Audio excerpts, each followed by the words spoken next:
The following interviews and events were originally filmed so that I might use pieces of each to eventually make a summation video about my experiences with the raw food diet and its community here in Boulder. I've since come to consider that the information contained in each session might be valuable for raw foodists or others interested in the subject, so I decided to present as much of each complete event as possible.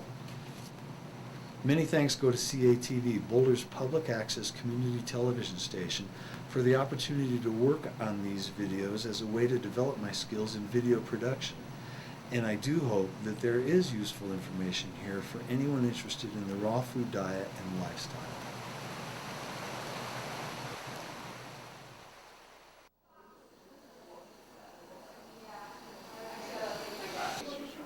Wow. I'd just tell everybody it's part of all that. Well, So you put this whole thing together, didn't you? I have done a lot of it, yes, and I'm pretty tired. Can you tell? You tired? Oh, I'm exhausted. You can't even imagine how much work goes into putting something like this together. If I'd known, I probably wouldn't do it. So we'll see. But I've learned so much that next time it would be, a quarter of the effort that I had to put in this time. So it's, I think it'll be really worth it. I'm actually looking forward to it now. But before, I can honestly tell you the last 3 days I haven't been not even a little bit. But it's all coming together, and I think we've had some good people come and pitch in tonight and get some things together, and Doug and Roz have been wonderful. So I think it's going to be great, and more people are signing up. So that was the other thing. I was kind of worried that we'd have an attendance problem, but we seem to be doing okay. I'm sorry? How many are signed up now? 42, and I've had several calls, at least 8 people who are going to be coming in and signing up at the last minute kind of thing. Excellent. Yeah, so I have no way of knowing how many people are going to come. We've extended some invitations to the Masons since they're letting us use the building, and we have extended some invitations to people who've helped us get the word out and the flyers out. I know the Boulder Co-op has a competing event tomorrow, so they probably won't be showing up. But the guy that helped us out at Whole Foods and the people at Boulder Fruit Express, we've extended invitations to them, so they may show up. Don't know. Some of the media as well, but I don't know. Good. We'll see. We'll see. You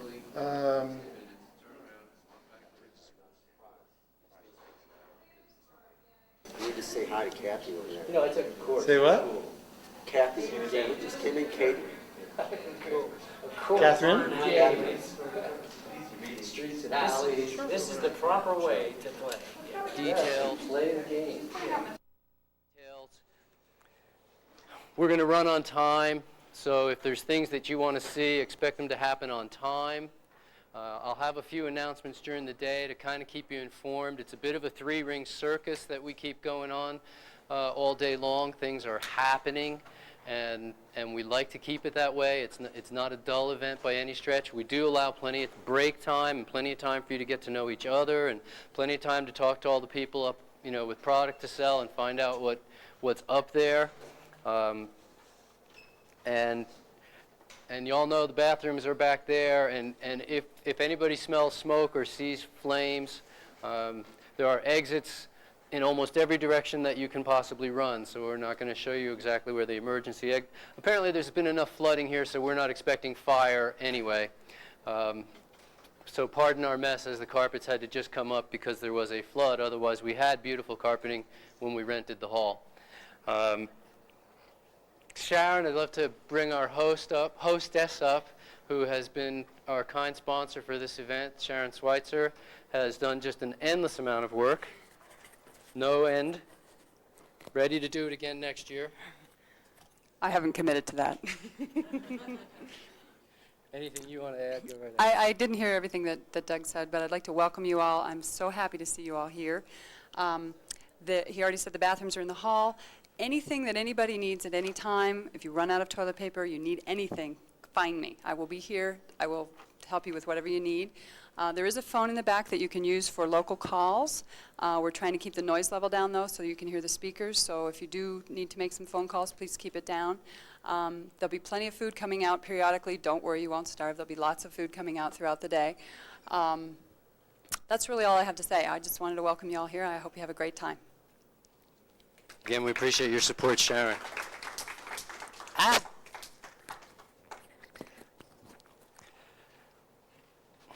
I will take time to introduce all the speakers, and you'll get to know us all very well today. We make an effort to make ourselves available and look forward to getting to know you. We do ask for the same respect that you would expect when the speakers are up here. We're going to try to limit conversations rather than to the back of the room. If you need to have a conversation with somebody, take it out of the building. If there's speakers speaking, if there's people up on stage presenting, we'd rather that the shopping area be closed during that time. Come on in and listen to the presentations. There's plenty of breaks to do shopping. There really is, and we allow that for you and want you to have that time. As far as food, as Sharon said, there's an endless array of food. We'll be doing a food demo in the middle of the day right before lunch. We will have a physical activity session before lunch. It's optional. We're not taking anybody through rigors, but if you want to go, you will have choices of with whom you would like to go. And again, check the schedule so that you can see which of the 4 or your own or none that you would like to do, but certainly you have that option to get a little movement in the day with any of the 4 of us.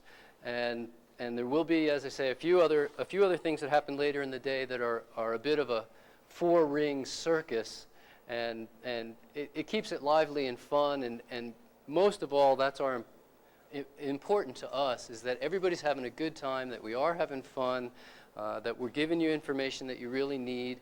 How many people in the group are actually made the commitment? They're totally vegetarian at this point. They've come that far. How many are totally vegan and made it to raw? How many people are experimenting some with raw? Okay. We try to know who the people are and what you're here for and what your needs are, and we will customize our presentations. We haven't had fair ideas about this. I do have information for you. It's absolutely the easiest thing on the planet to be 100% raw in between meals. Well, that's just how it is. The rest of the time it's a little more challenging, but it gets easier with practice. And just bring our energies together as much as we can to allow us that feeling of unity that's really going to develop during the course of the day. We'll all make friends. We're all going to be here to support each other. It's challenging, out in the world when you're alone trying to go against the grain of society. But when we come together, we really want to do as much as we can to reinforce that, not by playing party tricks high, and exposing anything in each of you, but really just to the more that we can get ourselves all going in the same direction, the more we really want that to happen. I'm really happy to bring up my partner, Roz Gruben, who will take us through a short period of focused thought and just help us to really get all centered and on the same page. And before any further ado, my lovely partner, Professor Rosalind Gruben. Please give her a hand.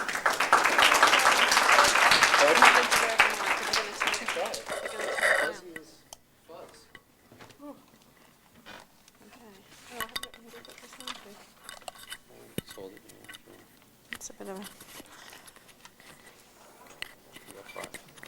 Yeah, I know.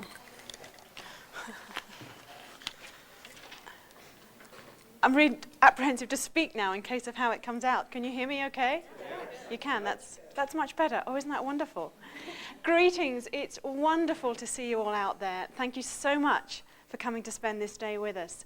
What I'd like to do over the next just few short minutes is to discuss a little bit with you the meaning of the word passion, and then thinking what we need to bring to today as a group in order to have that passion really serve us in the best possible way.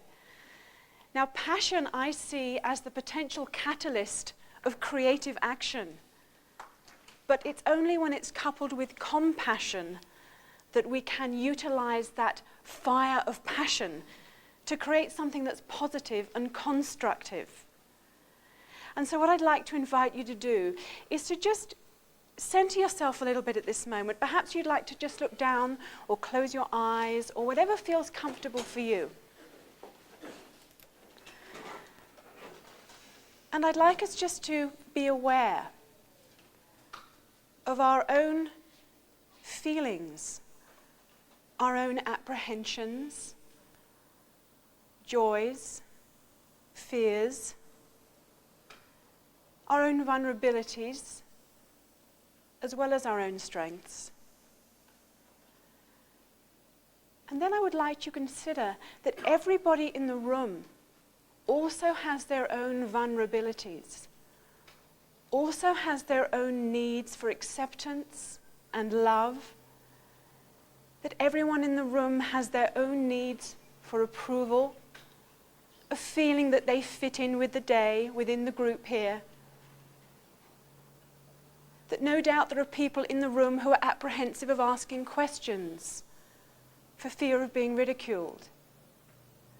There's people in here, I'm sure, who are struggling as they try to embrace a more healthful and reverent diet and lifestyle.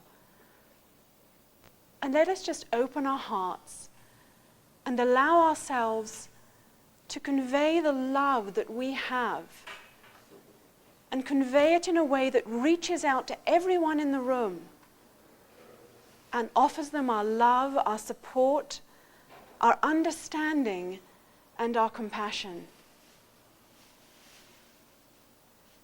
It's not only the people who have come here to learn today, it's also the people who have organized the event, who might have their own fears about its success.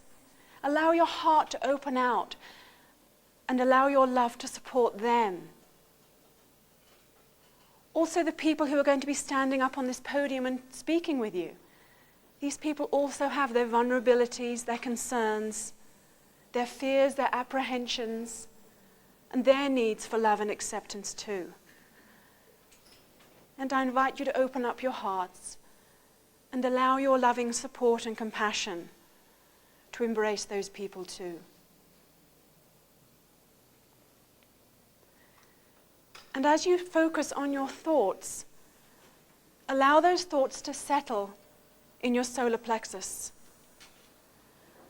And what I want you to see there in your mind's eye is this beautiful, glorious, spinning crystal of bright light that is the very essence of who you are and is the very essence of all the love and compassion that you have to give. And just watch that crystal spinning, shedding its beautiful light in every direction around you to touch everybody else. And I'd like to conclude by reading you a short piece that was written by St. Francis of Assisi. I have adapted certain words in order to make it appropriate, hopefully, for everyone in terms of their religious or spiritual beliefs, followings, and knowings. The prayer says, "Divine Spirit, make me an instrument of your peace. Where there is hatred, let me sow love. Where there is injury, pardon. Where there is doubt, faith. Where there is despair, hope. Where there is darkness, light. And where there is sadness, joy. O Divine Spirit, grant that I may not seek so much to be consoled as to console, to be understood as to understand, to be loved as to love. For it is in giving that we receive, it is in pardoning that we are pardoned, and it is in dying that we are born into eternal light."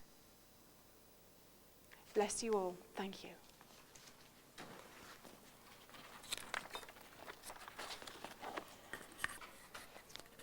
Yeah, it's not easy being up here. In fact, I'll share with you that as a child, as a fourth grader, I became aware of my third greatest fear. I had three unbelievable fears as a child, and as a fourth grader, I learned about the third one for the first time, which was to stand up in front of the public and actually say anything. Now, this was in front of my own classmates that I'd known, all my life, basically, and all I had to do was tell them about a book I'd read, and it absolutely petrified me and just cemented a fear that stayed with me until I was 20 years old. It took quite a bit of undoing to to actually come out on a stage and intentionally present to other people. If you ever think like your challenges are tough, they're really not that tough. If you know anybody else has overcome what you're trying to do, you can do it too. And for anybody who's making those aspirations to increase the percentage of raw food in their diet, you know, it's one bite at a time. It's really a project that anybody can accomplish. Knowing that others have done it, we're hoping will provide a lot of inspiration. Today isn't just about inspiration. Today is a lot about entertainment, and it's equally as much about education. It's my pleasure to bring up Mr. Art Baker, a dear friend of mine for many years, who knows as much about health and education as any man alive. I'm not going to reread to you the stuff that's on the Raw Passion flyers. I mean, we're not really going to try to toot our horns from the stage today at all with long bios or heady introductions.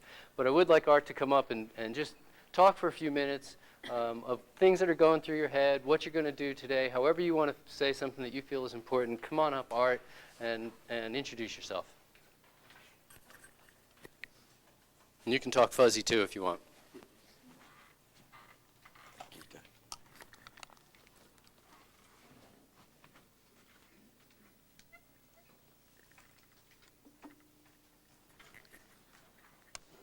Hello, it's wonderful being back here in Boulder. And I wanted to congratulate you for making this step of being here today, because whether you know it or not, you are on the cutting edge of health and wellness.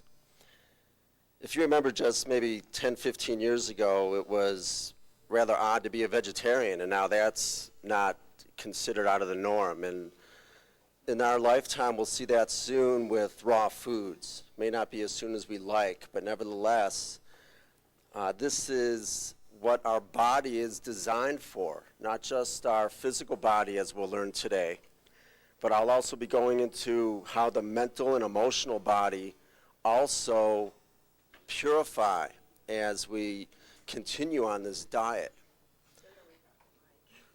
Okay. I'm fine without the mic because my voice carries well. We may just chuck it. Okay. Now, I've been involved in this lifestyle since the mid-'80s, and what I found most important is that really the silence of my spiritual practice becomes much more pronounced as the nervous system becomes more settled.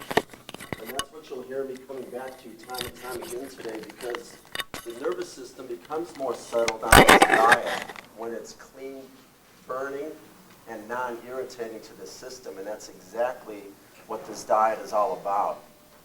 Because from my point of view, while food, of course, is a major experience of ours, it's not the purpose of being born, is to simply eat.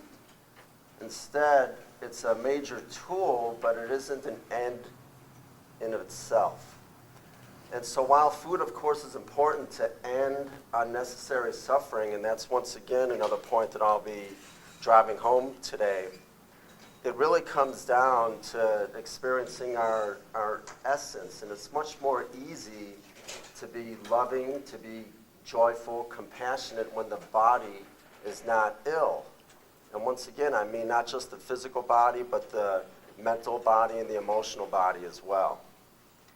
So that's what I'll be covering at length today, and I look forward to meeting a lot of you individually in our sessions that we'll be taking part in today. And I hope you have a great time this weekend. And sorry, girls, he's spoken for. Wedding is 10 days from now.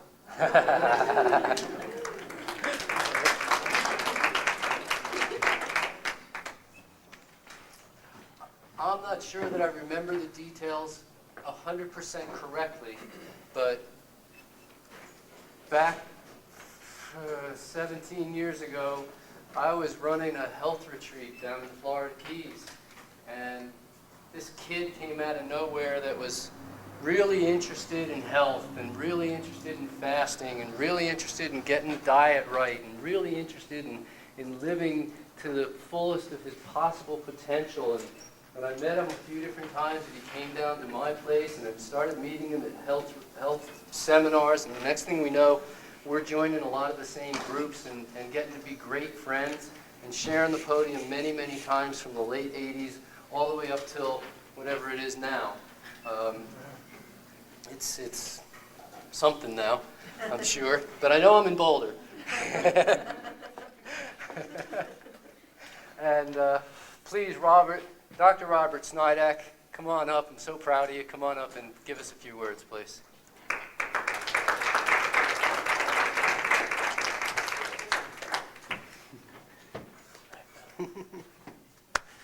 What a tickle, huh? Howdy. I'm from Texas. As Doug said, we've been at this for a long time. It's about 20 years now for me. I've been involved with, well, probably like all of you. It came down to some kind of fire in here. There was this internal seeking that was driving me nuts my whole life. It's been there since I've been a little kid. And I've come to realize it's a seeking for truth.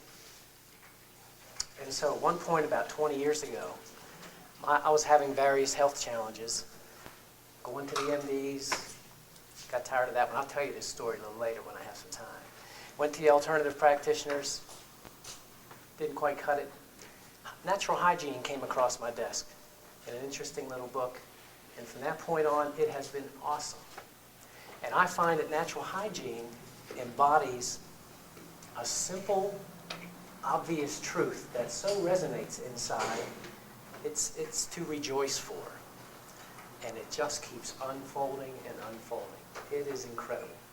So that's what I'm going to be talking about today. I'm going to be talking specifically a lot about fasting, about how different diets and ways to go about food can help you improve, to put some conscious awareness on what you're eating. And we'll look at health and disease and how all this all fits together in an interrelated way. Okay? And just to let you know also, I run Transformation Institute. We have home study courses in natural hygiene. I have a copy up there. You all are welcome to come up and take a look, and we can talk about that as well. So we'll carry on a little more later. Thanks.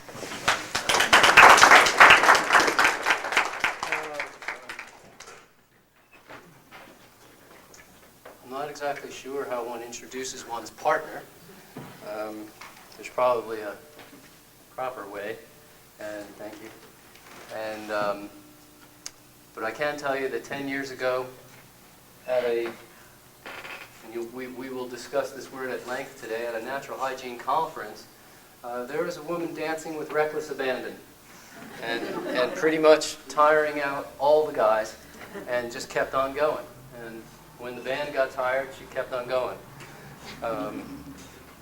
I had the good fortune to be invited over to the UK in '93, and Rosalind hosted me back then, and again in '95, and again in '97, and eventually one thing did lead to another, and Rosalind and I are now out on full-time lecture tour for the last few years.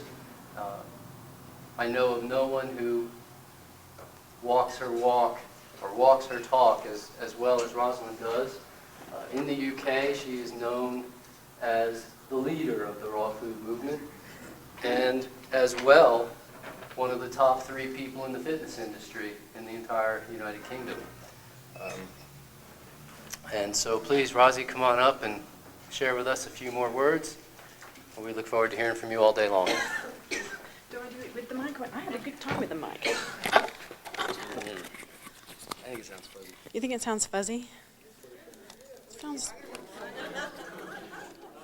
Sorry, guys. We should all talk like that. I don't talk like that. It's the accent. How does that sound?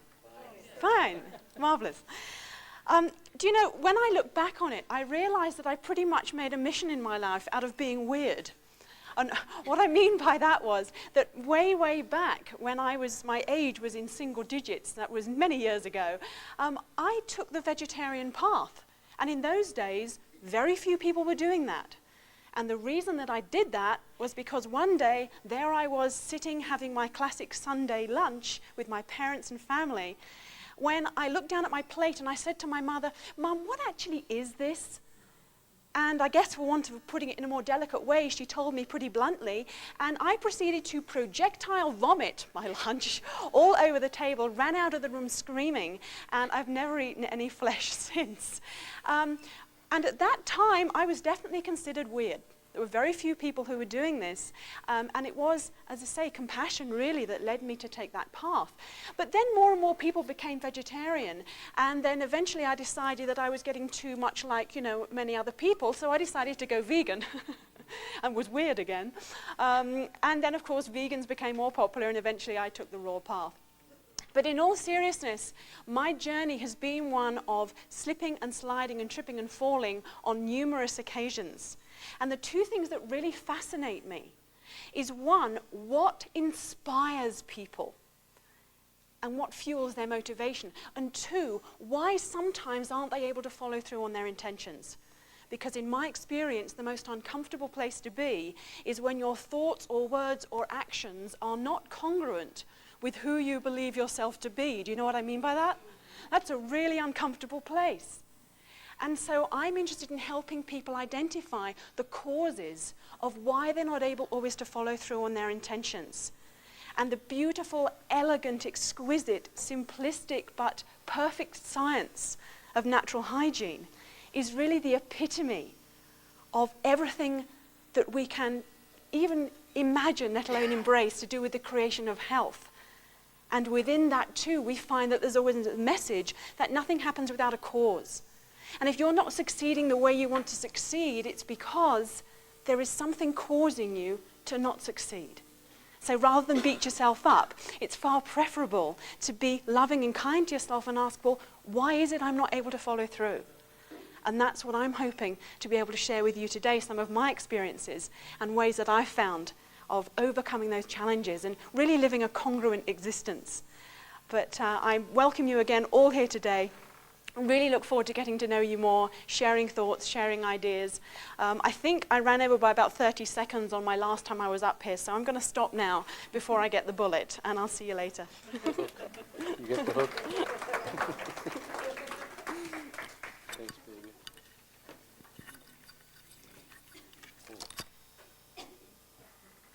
For those of you not totally sure, because I know we've all used this phrase, natural hygiene, and I don't tend to use it. I use just the word hygiene. To me, they're synonymous, natural being almost redundant. But the phrase was coined 100 years ago because hygiene already existed, sort of like there used to be guitars and then there became electric guitars. They had to start naming the acoustic ones acoustic. Hygiene is named after the Greek goddess of health, Hygeia. It's not just about washing behind your ears, but it's about supplying the conditions that humans need in order to thrive. Just like when you get a houseplant and it comes with a list of conditions that it needs, our list is a little bit more complex, but it is being discovered and defined and refined all the time. Exactly what do humans need? What conditions do we need to supply for ourselves in order to reach our full potential and thrive?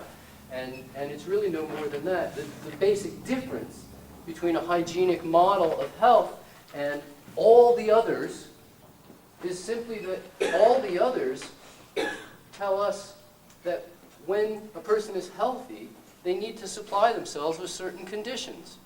But in order to regain their health, they need to supply some other conditions. So you might take certain drugs when you're sick, or you might stop certain practices like, oh, well, don't give your children milk when they're sick, because on and on through that whole list. Whereas in the hygienic model of health, we're saying that the conditions required for health are exactly the same as the conditions required to regain health in sickness. They only are modified to the needs of the individual at the time. But we all need fresh air and sunshine and rest and activity. But when you're not feeling all that well, you might need more rest less activity. But we don't change the conditions completely to a whole new set of conditions. And it's really that simple, and remains that simple. As Robert said, it's a simple freedom to have health. I don't do things for my health. Health doesn't take up time in my day.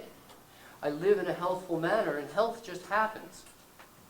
Now, I have the flexibility of being the MC, so I get to steal a minute here and there. And the minute goes like this. Back in the early days of exploring the West, people didn't have all the highways that we have today.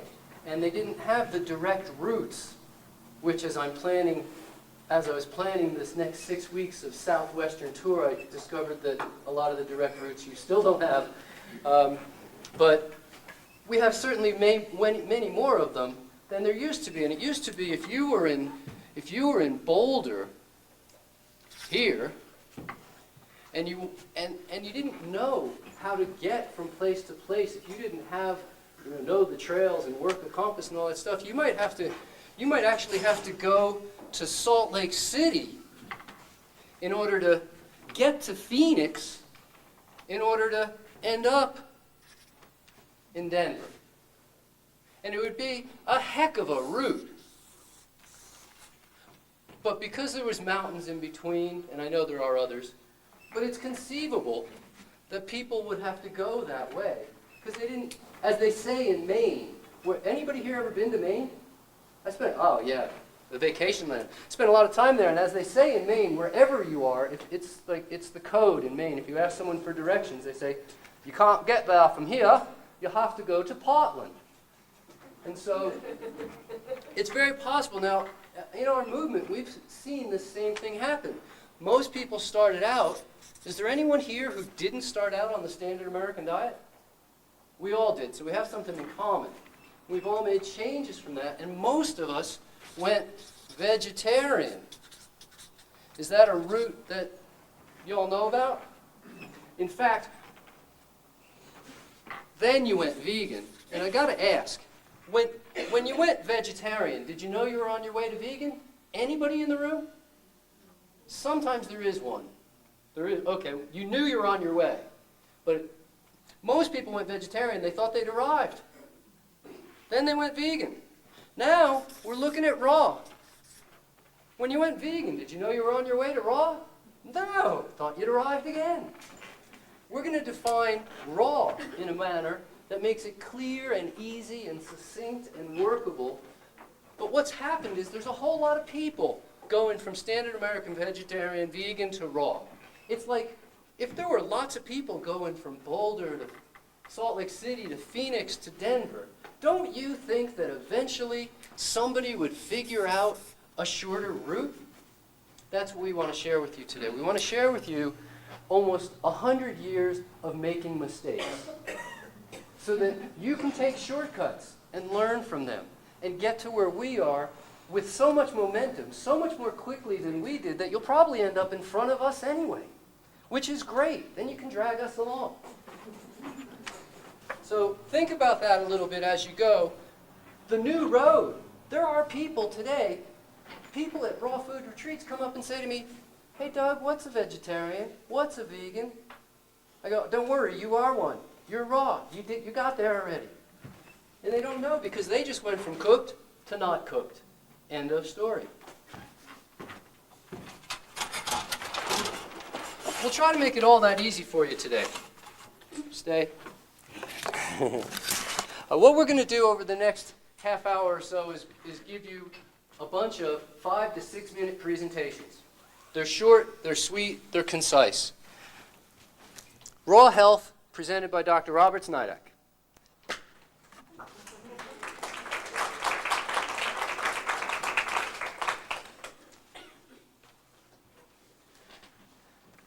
This is good. I like this.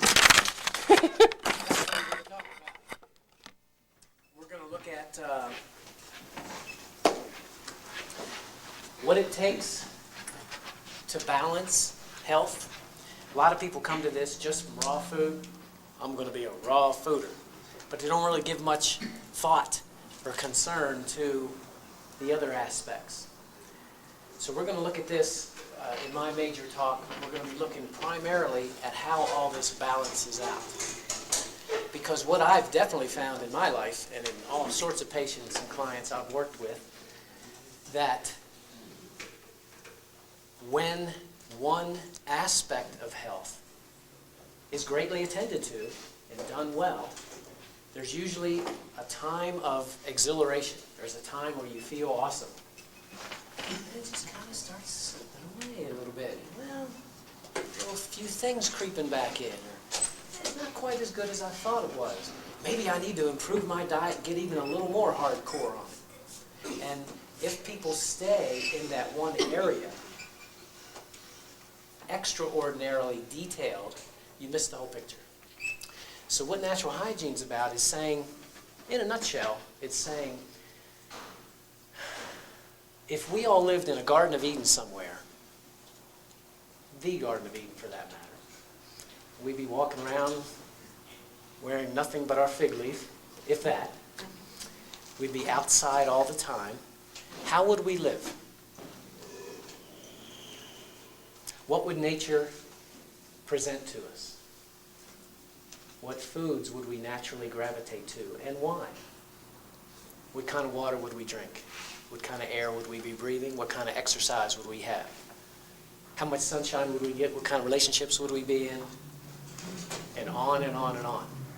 Natural hygiene, being the science and fine art of health and its maintenance, looks at all these things together. Now the truth is, as you well know, there's three major legs of hygiene. You could call them the big three. Diet, exercise, sleep. Everything's important, but those are the areas we all screw up the worst. So we want to focus closely on those. We'll spend a little bit of time doing that. And then I'm also going to look at how those other factors play in very briefly. And then I'm also going to look closely at when health is lost, why that is from a balancing point of view, and the best way to apply each of these aspects of health in the most intelligent way to regain health. You see, it's fascinating that wild animals instinctively know all this stuff. They don't question it. We, as a, well, I guess it's debatable, pinnacle of evolution on this planet, we have these minds. We have self-aware consciousness. We can even reflect on our own consciousness. In doing so, we tend to get ever more wrapped up in our minds. And to the degree we do that, we lose our natural, intuitive, instinctive awareness. So natural hygiene, in a sense, is just bringing us back home to what we've really known all along. And isn't that what we always hear about our spiritual practices? Our mental and emotional self-improvement practices and so on. We always constantly hear it. All the answers are within. Same goes here. In the physical realm, though, we seem to have really forgotten it. So we use hygiene to basically reprogram, to re-understand that which we knew anyway. Okay? So we're going to look at disease, the process of disease, why that happens on a basic physical level, and we're going to apply the balancing principles and intelligence to best regaining health the quickest. Okay? Other than that, we'll probably throw in a few bad jokes and just have some Q&A too. All right? So we'll talk again shortly. Thank you, Robert. Thank you so much.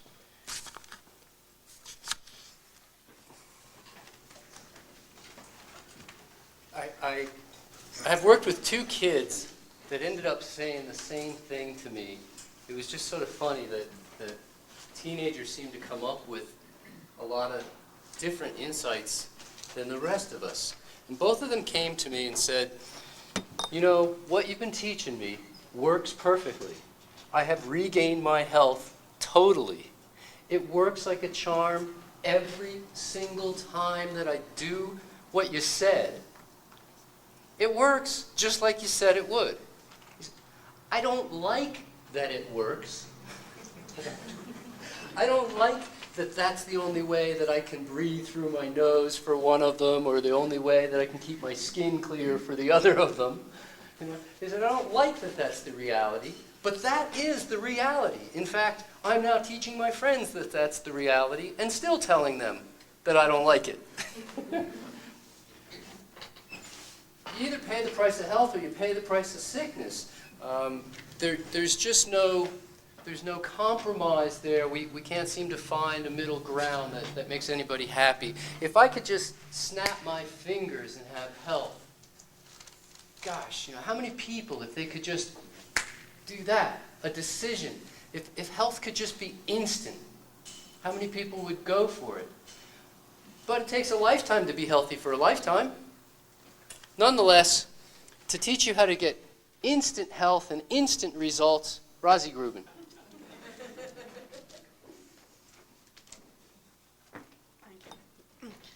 Okay, if I told you that I could explain something to you that would enable you to instantly have improved health, improved confidence, more energy, and better relationships, would you be interested to know about it? Okay, then I'll tell you. What I want you to do for a moment is, I would just like you to allow yourselves to kind of sink down and slouch and really adopt what you might consider to be pretty abysmal posture, right? Okay?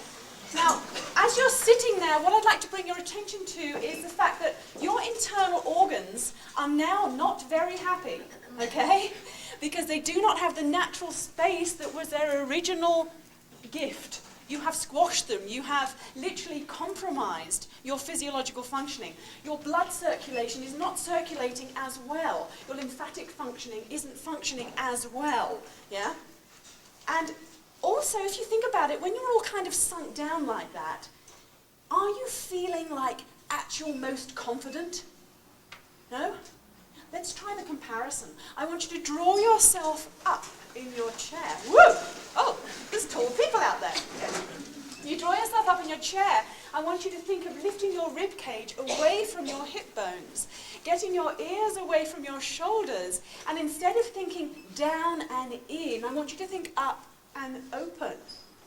Now then, think about those internal organs. Do they feel like they've got a little more room in there? Yeah? And what about the confidence? Do you feel a bit more confident? Are you aware too of a change in your energy levels when you have good posture, as opposed to when you allow yourself to become a physical landslide? Your energy kind of goes down there as well, doesn't it?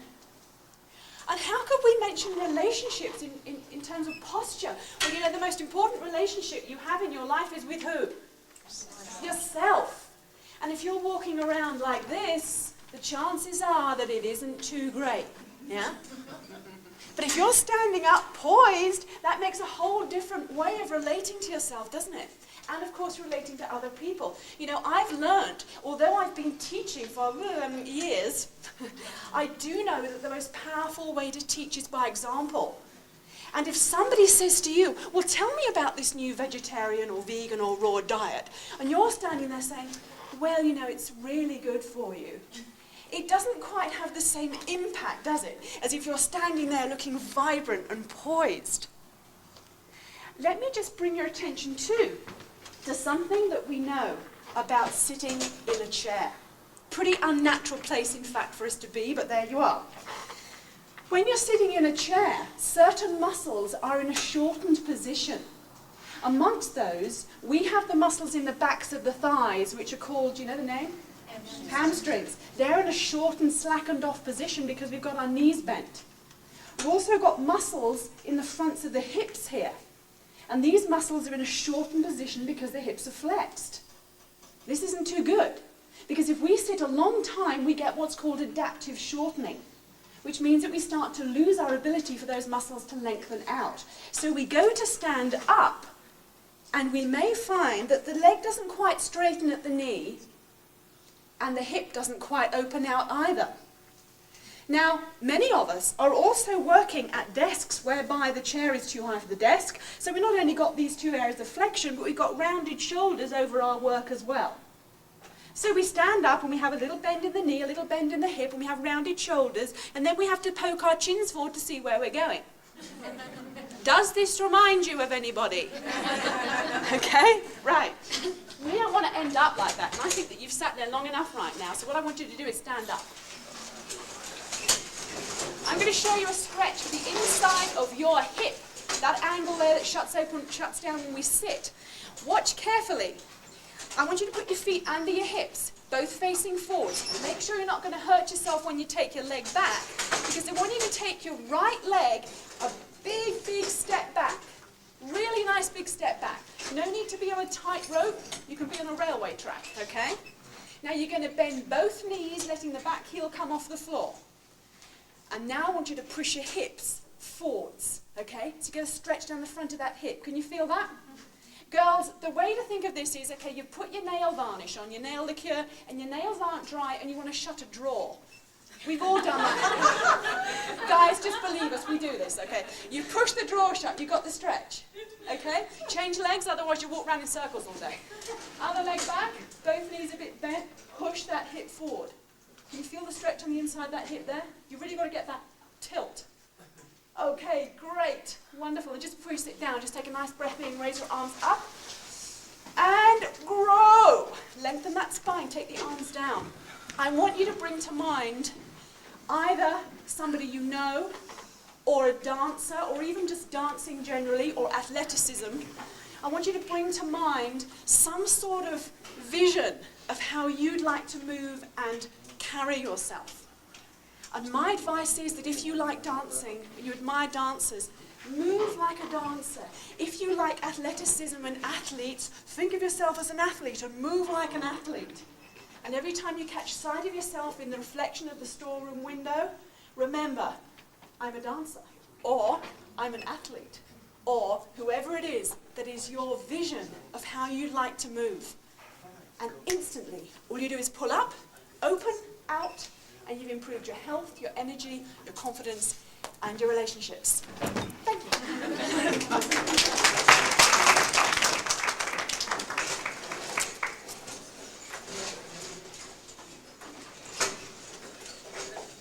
Instant results. What more could you want?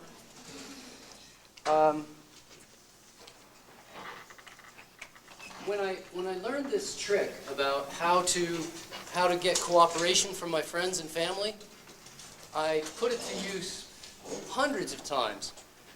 What I did was I told them what I was going to do.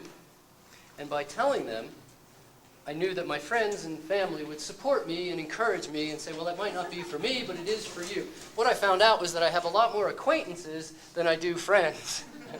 And they weren't all always as supportive as I thought. So I kind of limited it to my immediate family when I announced to them that I was done eating cooked food. The bell had gone off, the light bulb had gone on, the experiments had been done.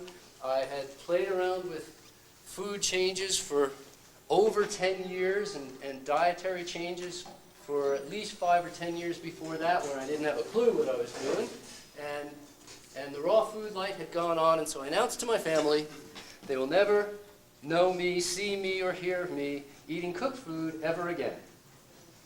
On 16 separate occasions, over 10 years worth of time. Needless to say, I had to eat my words more than once. And now, after 10 years of being just absolutely raw, having gotten past those first 10 years of trying and the next 10 years of succeeding, still, if they can tempt me, they'll try. They just can't tempt me. Art, come on up and talk to us about eating as if your life depended on it.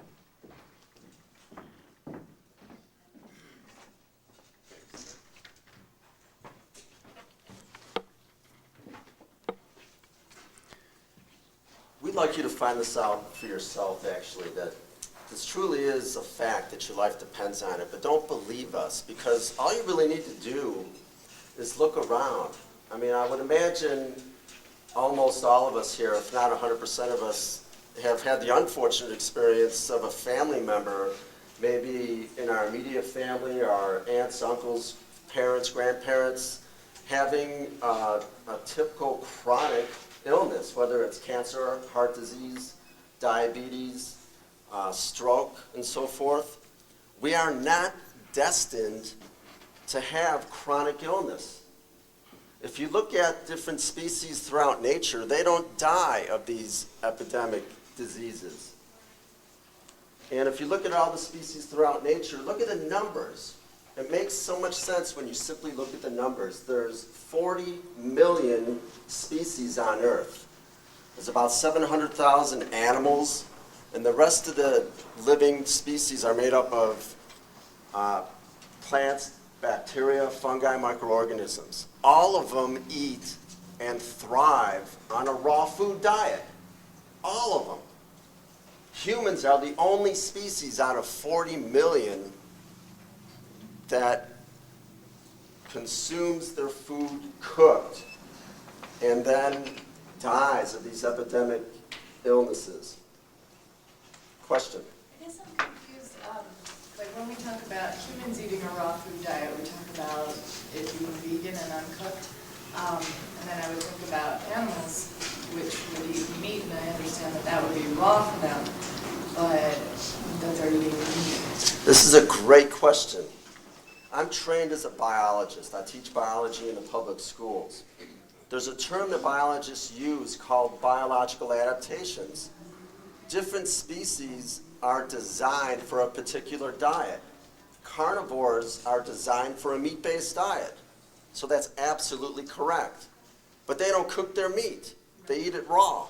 I mean, we've all seen National Geographic, all these television shows that show lions, tigers, or jaguars, leopards eating meat. They're designed for it, whereas humans are not. And we could go through the anatomy, physiology, and biochemistry, and perhaps I'll do that a little bit later today. But if you look at how the human body is designed, we're virtually identical, even down to the cellular level DNA, with other fructarians in nature, with other primates. So these include gorillas, monkeys, chimpanzees, and they eat a plant-based diet.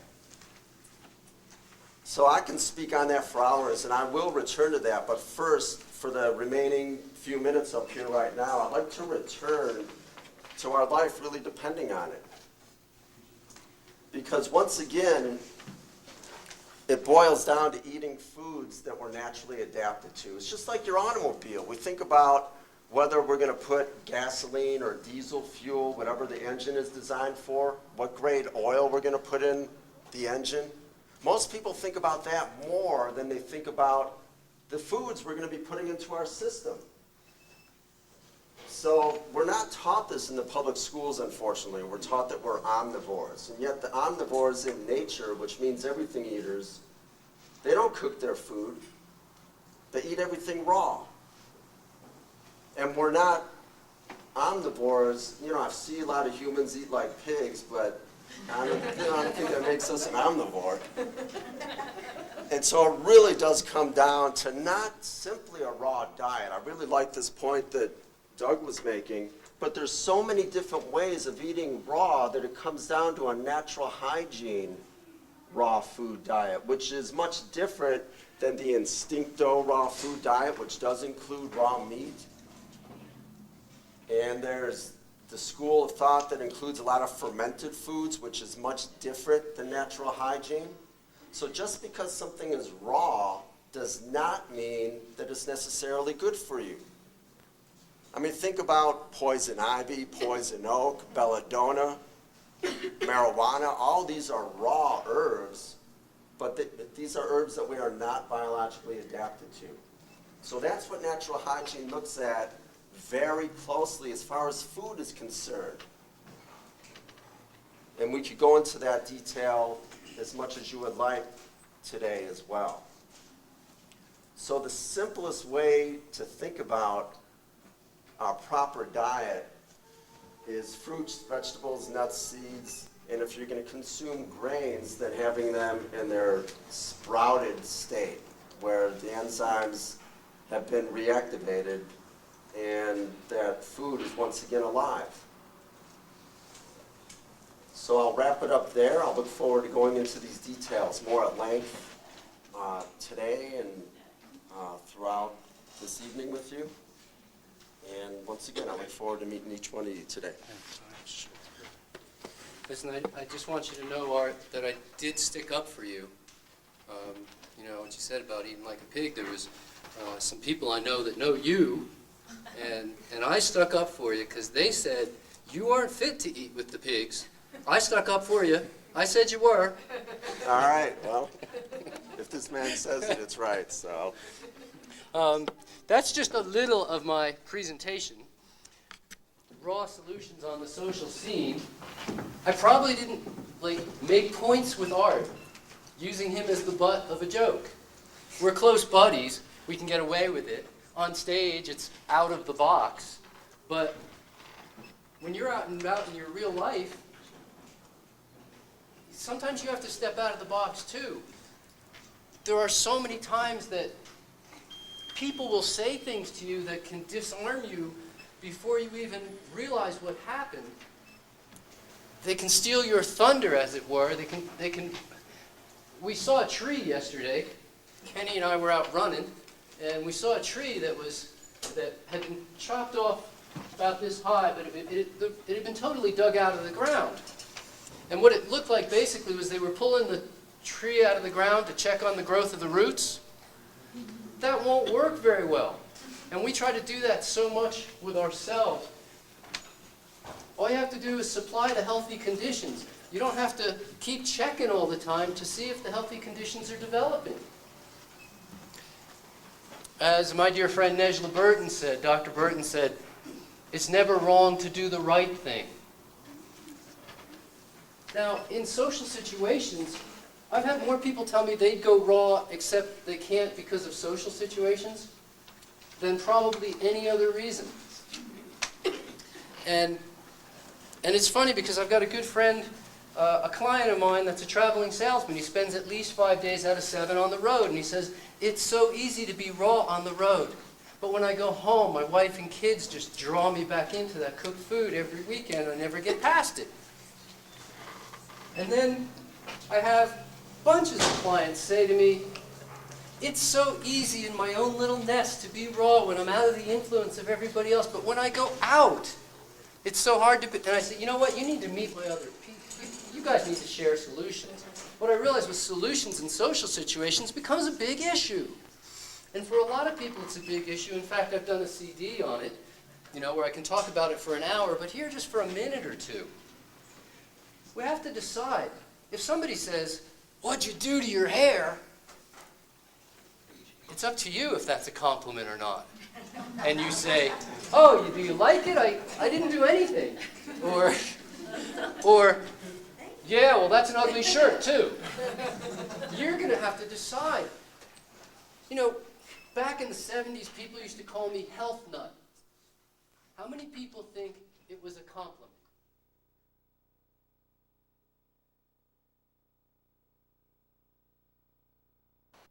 You know, you get that feeling of respond in kind. If I give you a big smile, you get that feeling of respond in kind.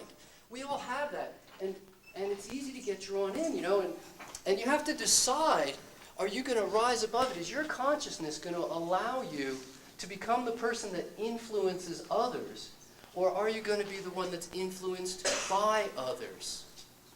And so, at that point, I have options when somebody calls me health nut. I could say, thanks a lot. I could tuck my tail between my legs like it's some horrible thing for me to be health conscious and do the Razi, you know, and go, oh, I could play. I could say, sickness nut. How do you like your rabbit food? Just fine. How do you like your vulture food? Where do you get your protein? How do you think the Mets are going to do? I'm under no obligation to discuss my health regime with anybody. Certainly not at mealtime. And so you have these choices. Play with them. Take it out of the box sometime with a friend, maybe with a supportive friend. Say, gee, how can we answer these questions? They come up all the time. Where do you get your protein? I started telling people, I don't know. Just walk away.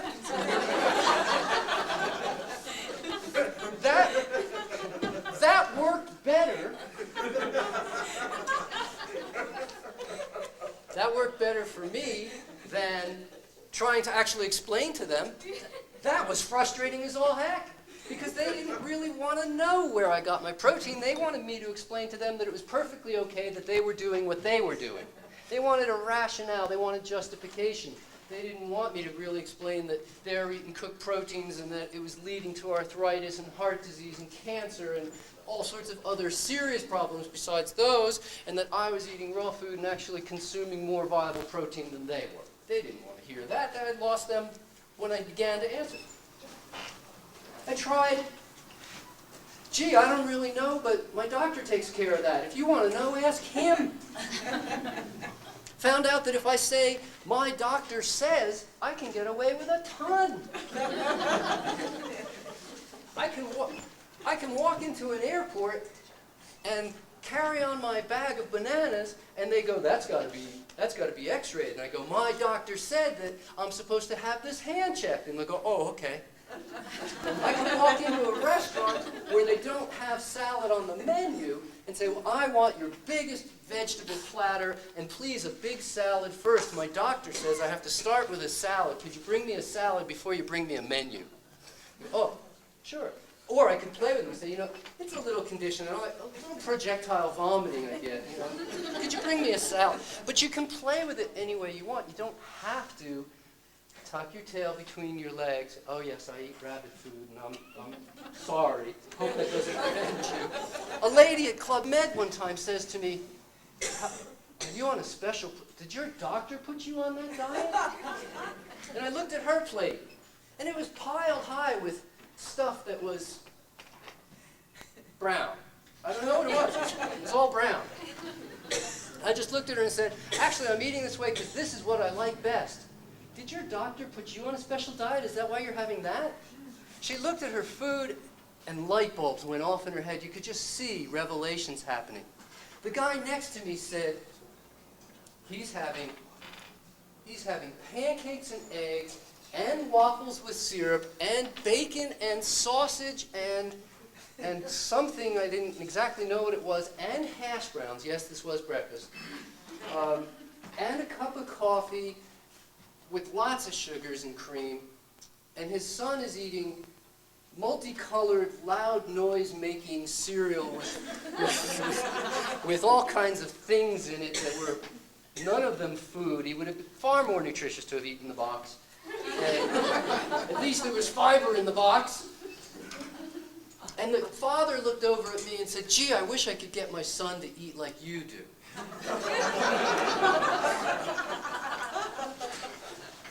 I'm interviewed at a restaurant.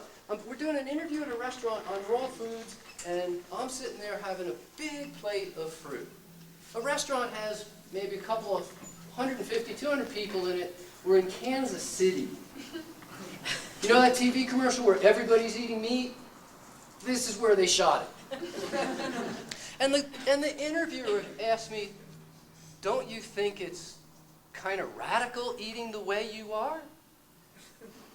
I said, no. I think it's ultra-conservative to eat fruits and vegetables. They're really good for you. I think Arlo Guthrie described radical in Alice's Restaurant. He's trying to get out of the army by being radical. Eat dead, burnt bodies, veins in my teeth. I want to kill. That was radical. It kept him out of the army. That was crazy. That's what everybody was doing it. And just because everybody was doing it didn't make it any less crazy then, and it doesn't make it any less crazy now. And if you're a little bit different, good for you. You can't name a famous person who isn't a little bit different. Be proud of your differences. That's what distinguishes you. Be proud of your differences. That's what allows you to influence other people. And come together, get the support from the books and the tapes and the videos and the charts and the information and the seminars and the support groups and the potlucks and everywhere you can so that you keep building your momentum and get your support and grow.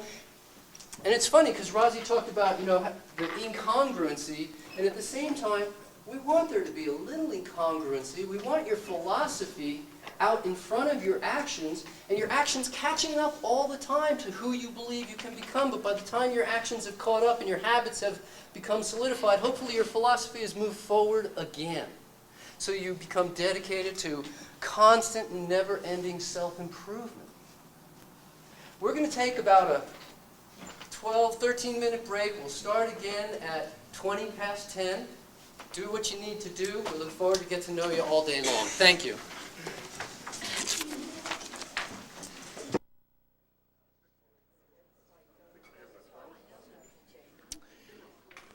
And also, let me mention, too, that in this talk, this extended lecture here, I'm going to be doing a lot of writing on the boards here. So please feel free. We have a bunch of empty chairs right up front. Y'all come on up if you want to see it clearly. And especially if you're taking notes, you'll want to be close. We got a bunch of room here, too, if you want to just pull up chairs. So if it's good for you to be able to see the board easy, that'd be a good idea. That way it'll help you to see as I'm illustrating points as I go. All right? Nobody's moving. All right. If somebody raises their hand and says, I can't see, you know what to do. Come on up front.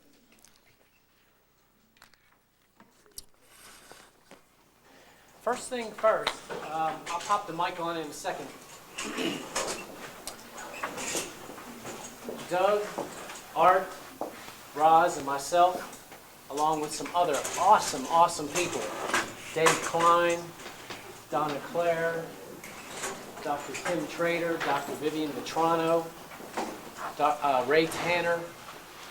These are some incredible people who are totally into natural hygiene. They get it, they live it, and they're excellent examples of it. And all together, all of us got together basically and formed Healthful Living International, which is an international group for promoting natural hygiene in its pure and direct sense, in its untainted, unwatered down sense. And we also have a professional group, sort of a subset group within Healthful Living International called Healthful Living Consultants. And that consists of the folks I just mentioned, including us four. We're sort of a professional organization within Healthful Living International, which is an open membership organization for anyone. So we highly encourage you all to check us out.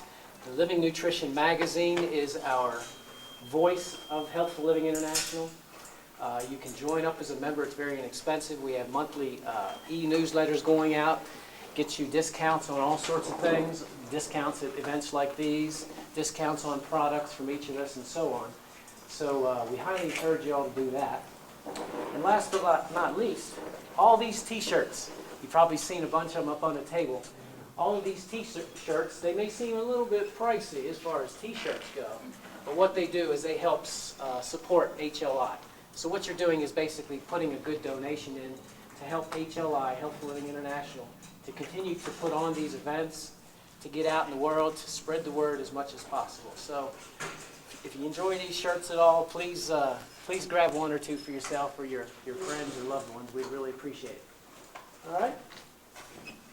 So I'll take this HLI shirt off and I'll put on or leave on my You Cannot Fall Asleep shirt.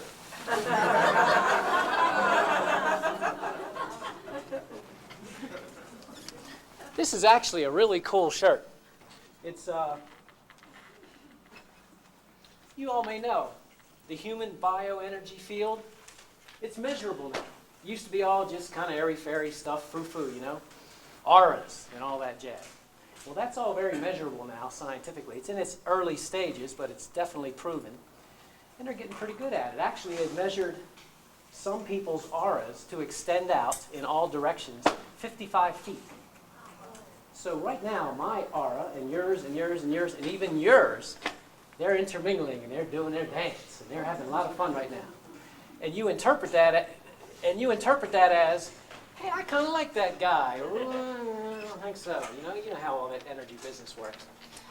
Well, there's been a lot of studies based on Kirlian photography, from fingertips and other ways of measuring auras and energy fields, that certain colors, as you probably know through the chakras, definitely have stimulating and balancing effects on our energy. Well, it's also been found that certain patterns and certain contrasts of colors stimulate our whole system. So this shirt is actually scientifically designed to stimulate all your meridians and chakras in a very balanced way. So if any of you see ours, you probably saw when I put this shirt on, it just blew out real quick. Okay, so we'll talk a bit about how that kind of fits into this whole paradigm too. Let me hook myself up here, see if we can get this happening for the videotape.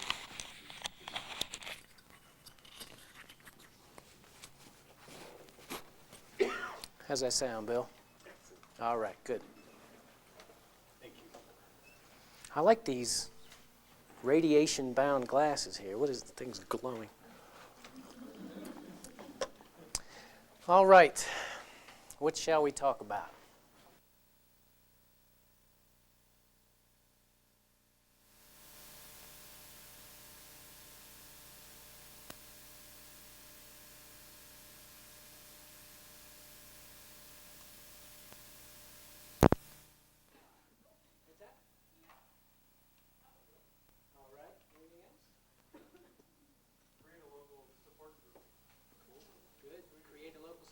Yeah. Ah, I like that one. See what a long time raw through this looks. See what kind of clothes they wear. Look at these people here. Yeah, what kind of clothes do they wear? So what do you think so far? All right. All right. Yeah. I want to know how to do it with kids. Young kids, birthday parties, school stuff, all that garbage.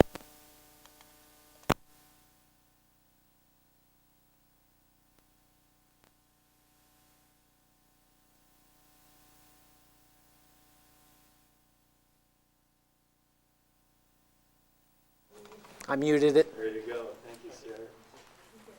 Better? All right. Is anybody here hurting and wants to get better? Yeah. And probably a lot more people don't want to admit it. We all have all kind of little stuff going on, you know. Not quite as healthy as we want to be. We don't have the energy we necessarily really want. We don't look like we want to look. We want to feel fit, trim, look good, glow, wear crazy clothes, and not feel bad about it. What I want to look at in my short talk, it's almost about a half an hour we got. I'm going to look at this whole business in terms of balance. And then hopefully if we got some time, I really want to get into some fasting. Right now I am working at a fasting retreat dedicated to water fasting and pure natural hygiene principles. Fasting for health recovery. We have 8 fasters there right now, in fact. I'm overseeing all aspects of patient care, the programs for the fasters, overseeing the fast, taking vital signs, any medical type stuff that has to be done. So hopefully we'll talk about some fasting, and if any of you are interested in fasting, if you're hurting in some way that just hasn't been resolved, or if you know anyone else that's hurting and basically being cut, burned, or poisoned by the medical profession, or for that matter, frankly, not getting anywhere with their alternative approaches after countless hundreds and thousands of dollars, I encourage you, please, take time, come up, talk to me personally about fasting, and I'll fill you in on it, where we're at, what we're doing, and so on, and I'd love to have you there. Fasting is an awesome way for your body to tune up on all levels simultaneously. So we'll spend a little bit of time on that too. All right.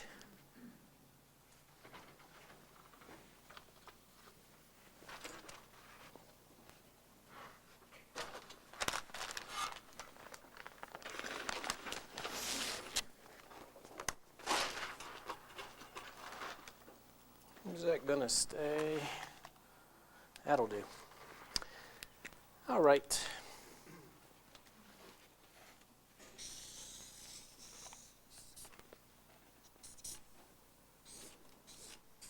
Let's think of a simple balance beam.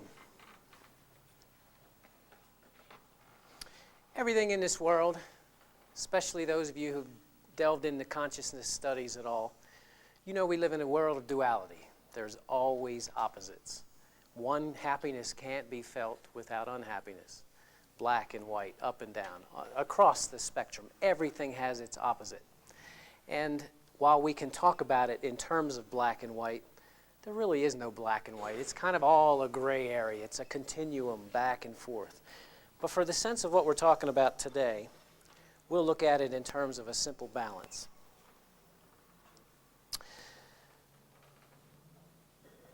Have you heard the word catabolism? Catabolic processes. A few of you have. Catabolism has to do with breakdown. So this is one side of our balance.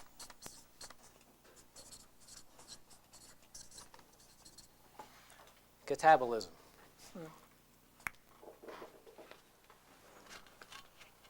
Catabolism has to do with anything that breaks us down. Does anybody know the opposite? Not metabolism. Anabolism. Anabolism, yes. That's the build-up process. Anything we do builds us up. The sum total of these two is what someone said, metabolism. Some people say, you know, I've got a low metabolism, I've got a high metabolism. It all has to do with the balance of build-up and breakdown. The body, your body, every single second of every moment of your life is doing its best to maintain high-level balance in the context within which you live. Basically, how you treat yourself, your body's working like a dog trying to get you as healthy as possible. Every single cell in your body, you've got over 120 trillion cells in your body. Trillion, folks. I mean, you know, millions pretty seriously out there. Billions, impossible to comprehend. Trillions is beyond that. We've got 120 trillion cells. And amazingly, 120 trillion cells. They're all working together. I mean, we can hardly get 3 of us to agree on anything. You know what I mean? We've got 120 trillion cells working together. It's awesome. And it's all correlated. They all have their own life. Each cell is an individual living unit. And yet, through the amazing process of the communication processes and all through our body, they all work together. This process of the body trying to maintain balance within the context you give it is called homeostasis.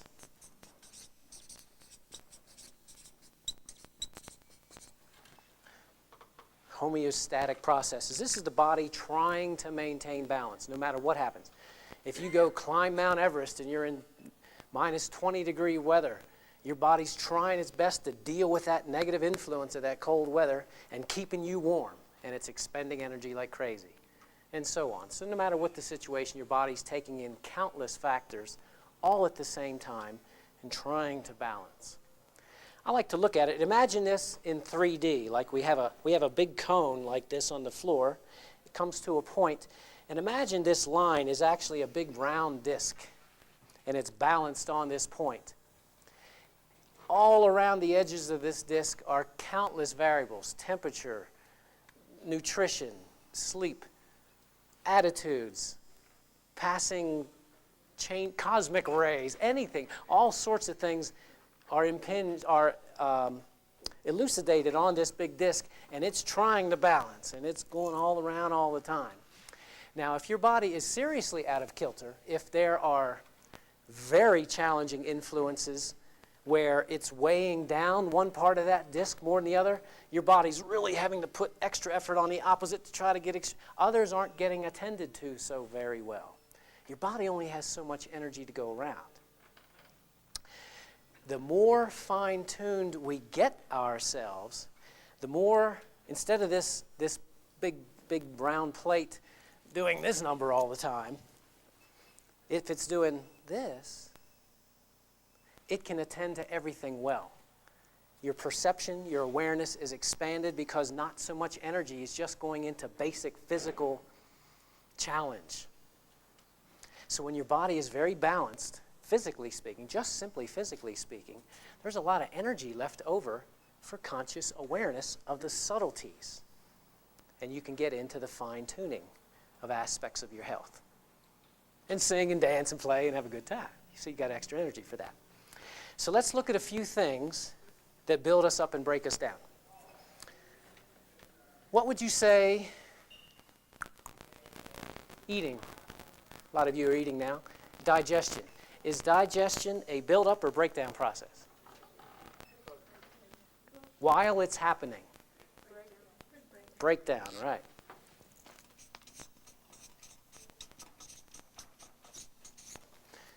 When you eat food, there's all kind of goodies in there, but it takes a ton of energy to break it down,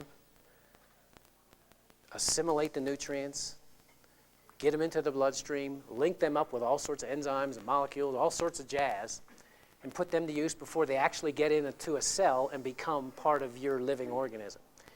All of that business from the time you ate to the time it's actually in the cell is work expended by your body. So it's using a lot of energy. In fact, this is a real important one I'll go into in a moment.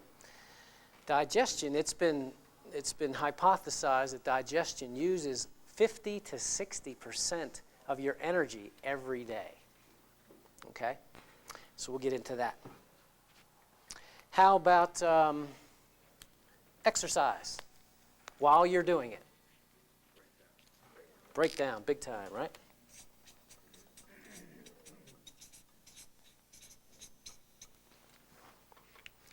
What is the point of exercise?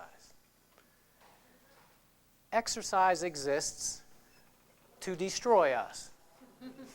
Very carefully, very slowly. The idea is to push yourself past your normal balance into extraordinary effort.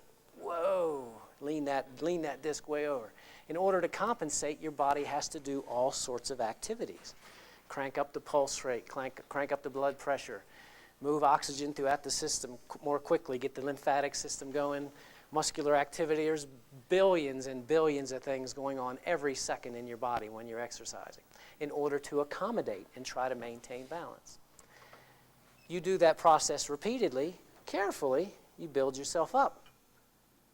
You break down with the next bit of exercise, but you don't quite break down to where you were before, and you build up stronger again, and stronger and stronger. And before you know it, your overall fitness level is very high.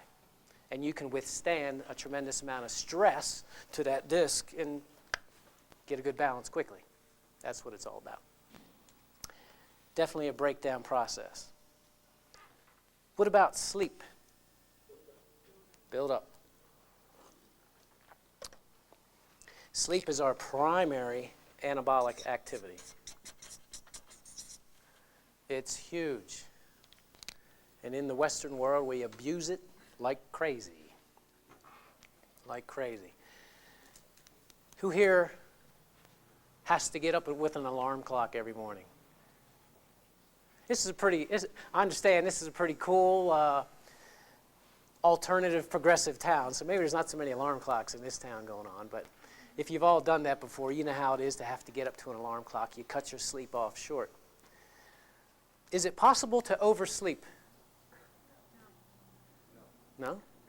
Really? Most people, well, y'all are up on it. A lot of people say, well, yeah. I hear it all the time. My boss says it to my teacher, says it to my wife.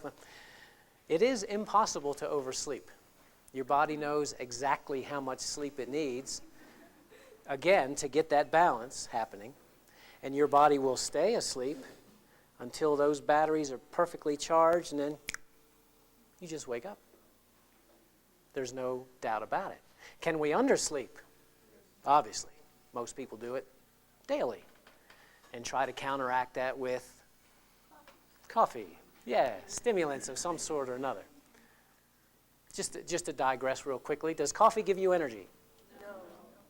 Wow, good audience. I salute you. Most people would say, oh yeah, I drink coffee. Man, I'm happening. I'm flying. My brain's running. My pulse is going, sweating. Truth is, caffeine, doesn't give you any energy at all, as you so rightly said. being a very toxic alkaloid in your body senses it, says, what is this garbage? This doesn't belong in here. I can't use this stuff to build or maintain new cells or existing cells, so it's got to go. And that's a good primary truth to remember in anything you're going to put in your body. Can your body use it to build and maintain your cells? If not, it's got to go. And if it has to stay in there because your body doesn't have the energy to get rid of it, the result is disease. So caffeine doesn't give you energy. Your body senses that alkaloid, says, I got to get rid of this garbage. And your body, being the life force, being the intelligent presence in us, says, all right, I got to get rid of this garbage. How do I best do it? Well, the best way is to crank up the blood pressure and pulse rate, get the blood moving fast so I can get it through the kidneys and liver real quickly. They can do their detox business, and I can urinate like crazy and get rid of it. And the nervous system's all keyed up, the hormonal system's all keyed up, the immune system's all keyed up, everything all keyed up because you have all this coffee in you. And the body says, here's the best way to get rid of it. So it does all these things, and then we urinate out most of the caffeine as quickly as possible. So it's not the caffeine that gives us energy. It's the irritating effects of these toxic molecules that forces our body to have to extraordinarily crank itself up in order to get rid of this garbage. It's never the substance that acts on us. It's our life force that acts on the substance. This is another key primary truth. Aspirin doesn't heal you. Herbs don't heal you. No treatment out there heals you. This is big. We can kind of give it lip service, yeah. But we've all been raised since this big believing there's stuff out there that's going to heal you or people that are going to fix you. It doesn't happen. The life force that we are, being alive, is the only thing that heals. And we are self-healing, self-maintaining organisms if our basic needs are met well. It's as simple as that. That's what natural hygiene is all about. Sleep's a big builder-upper. How about laughter? Even smiling, actually. Been shown to do all kinds of wonderful things with the immune system, hormonal system, and it just plain feels great. Stress of any kind breaks down, right? The balance of all, I'm going to have to fly through this, the balance of all these things, if attended to well, in other words, if we eat, digest the foods we eat, if they are appropriate to us, they'll be digested very, very efficiently and effectively, the least amount of breakdown energy necessary. If we exercise properly, challenge ourselves a little bit, but not too much, don't ever overdo it, but continually rebuild our fitness higher and higher, we maximize the beneficial effects. If we sleep properly, we have all the energy we need to do all these things, and so on. It all balances out.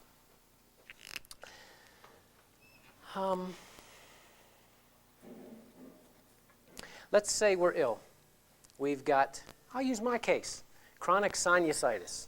I think I had chronic sinusitis in the womb or something. I had it forever. And about 4 years old, I had my tonsils and adenoids removed. And if any of you have had your tonsils removed, you know the first food they give you when you wake up? Ice cream, the very thing that caused the freaking inflammation to begin with. So, at any rate, I kept going. Middle ear infections, sinus infections, throat infections. One after the other. It got chronic, got really bad. By the time I was a late teenager, it was getting really, really bad. I was going to MDs and getting antibiotics, regimens of antibiotics regularly. And then it got to a point where finally with the medical route, the story was, well, look, we can't keep doing this. There must be polyps or there's obstructions or something, scar tissue. So we're going to have to go in there surgically and, ream it out, basically. And I went, whoa, I'll call you on that one. I'll get back to you on that one. And so I closed the medical door. And I went over, I thought, well, this is miserable, I'm suffering, I got to do something. So I went over to the alternative door and opened that one up, and I basically, figuratively walked in and went, sinusitis, what you got for me, And every alternative practitioner comes running with their bag of tricks. The chiropractor with the adjustments, the homeopath with the homeopathic remedies, the herbalist with the herbal remedies, the crystal healer with the crystals, the body workers with all their stuff, the acupuncturist with his needles. Everybody's got a fix. And I remember experiencing that, and I thought, well, how can there be 37 cures for the same disease? Didn't quite add up, but I didn't quite understand it yet. So I said, all right, take a number. I'll try you all out. And so I did, and I tried all sorts of garbage, all sorts of jazz. And now everybody that was helping me was beautiful, beautiful people, open heart, good intention. They were doing the best they could. Some helped for a little bit, fell away. Some helped for a fairly long period, fell away. It never quite did it. I couldn't quite understand it. And then finally, right about the time I was getting totally frustrated, this little book came across my desk. I think it was entitled Perfect Health by this guy, T.C. Fry. And it was this little tiny book. Pages were getting brown already. And I was ready to just trash it. And I flipped it over. And the guy, T.C. at that time was, I guess, maybe 50. And there was 2 pictures of him on the back cover in this sort of 1910 style bathing suit doing these muscle poses. And he's this hairy gorilla-looking guy, you know, in his old skivvies of bathing suit. And I thought, man, if this guy's got the balls to stand on it, to have his pictures on the cover like this, I got to see what he's about. So I'm reading this book, and I'm going, well, yeah, you know, common sense. Sure, I agree. Well, everybody knows that. It was the end of the book. And I can distinctly remember kicking back in my chair in my office at the time. And you know how those insights happen. It's just a flood of awareness. Oh my God, that's it. It's not out there. It's here. It's nature. It's just getting back to nature. There's no silver bullet here. And I guess I was ripe. I was ready, you know. It's stuck. It's sunk in at that point in time. So I started applying it, and don't have much time, so I'll quickly kind of fill in a bit teaching while I tell my story. Just previous to that, I was eating pretty much a sad diet with a little bit of healthy stuff in there, you know, some granola. You know, wheat bread instead of white bread kind of thing. And a part of my sinus infections, oftentimes, you know, all the infection all in the tubes and pockets and cavities in your head, it all drains down through your neck, into your chest, under your arms, all your lymph nodes and lymphatic system in the upper part of your body. A lot of times when I would get these sinus infections, when they were really nasty, a lymph node under my arm would swell to the size of a golf ball. And it was just red, throbbing. I couldn't even lift my arm. It was so painful. And when that would happen, it would last 6 to 8 weeks before that thing would finally subside. I could get my arm up after a few days, but that's what would happen. So I thought, well, according to this business hygiene I'm reading about here, what should I do? Now, before I finish that off, in terms of that which breaks us down and builds us up, what would you guess we should do more of and what we should do less of in order to get our disc balanced? More build-up stuff, less breakdown stuff.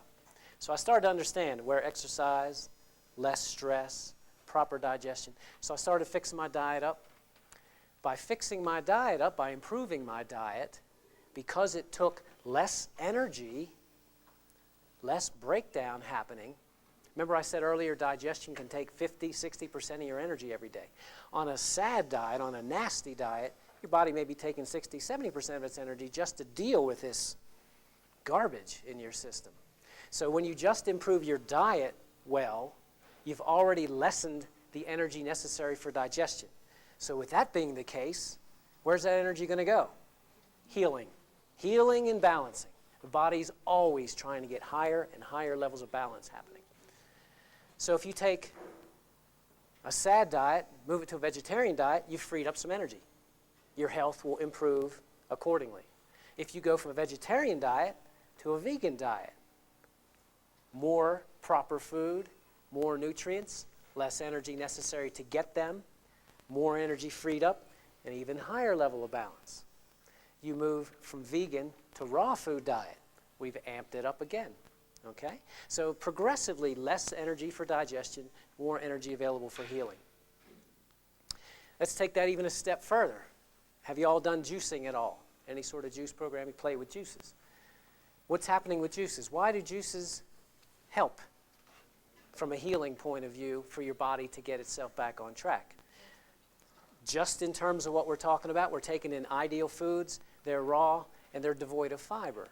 So they're absorbed very quickly. There's even less energy needed to get nutrients. More energy is freed up. Now, as hygienists, we don't generally advocate juices except in special occasions, special situations. But nevertheless, you can see, as far as I'm talking, from an energy point of view, it's freeing it up. Let's go for the gusto with an energy freeing up business. Suppose we don't eat at all. Fasting. By no food coming in at all, that 50% of energy we would have used every day to digest food is totally freed up to heal you. And that's what it does with a vengeance. When I work with fasters all the time, it's amazing what happens. I see miracles happen.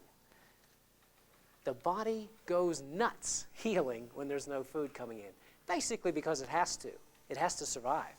So it wants to clean out any and all obstructions as soon as it can so it can live as long as it can. On one level, it's that simple. On a more metaphysical level, fasting is awesome in the sense that when fasting, your body is healing, balancing, and sort of, I don't know how you may want to picture it, but it just harmoniously brings energies together at every level, physical, mental, emotional, causal, etheric, astral, etc. They're all just coming together, run by the vast intelligence that we are. It's incredible what happens. So when fasting, your body will balance the quickest. In my case, I had this lymph node all swollen up. There it was again. I was in all kind of pain and agony.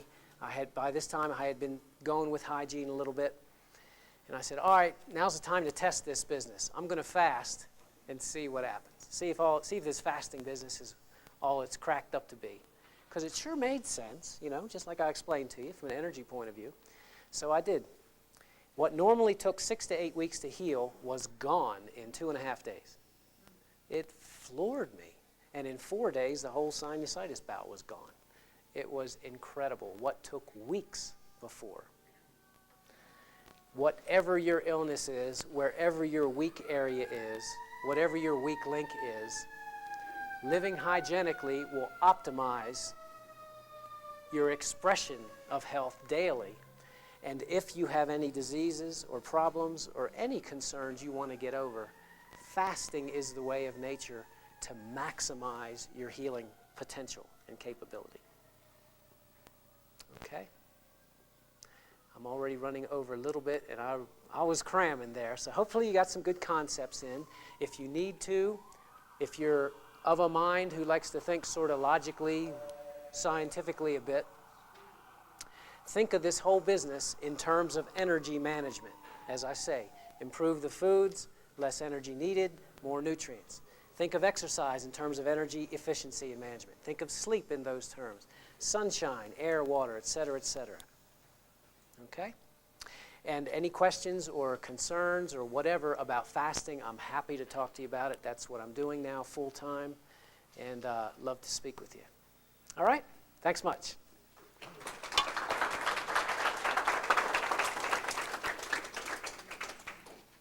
I love the camouflage shirt, Robert. I mean, we can hardly find you behind that.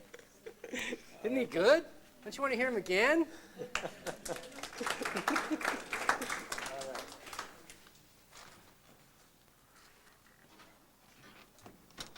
You getting what you need here, folks? We're going to have 2 hours of questions and answers this afternoon, plus another almost 2 hours of panel kind of discussion-y things.